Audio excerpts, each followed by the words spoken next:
If your XVR is not detecting cameras, the real reason is usually a simple technical issue that most people overlook, so let's fix it fast.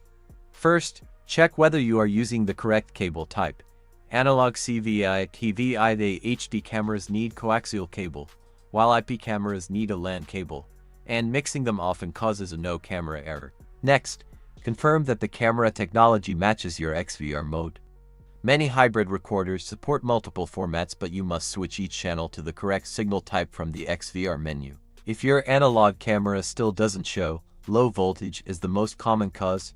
A weak power adapter, loose DC connectors, or a faulty splitter can stop the camera signal completely, so test with a separate 12 volts adapter. For IP cameras, check if they are in the same network range and turn off DHCP conflicts. Also ensure the post switch or injector is working. If you are using BNC ports, a damaged connector or poorly crimped cable will instantly block video, so replace the BNC head or test with a pre-made cable.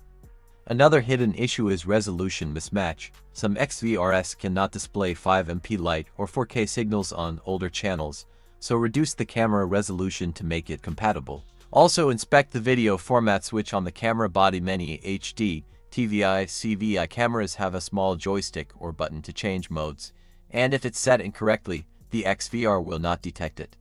Don't forget to check the XVR itself. A frozen channel, outdated firmware, or overloaded power supply can cause camera dropout. Finally, always test with a known working camera and cable to confirm whether the problem is with the XVR or your wiring.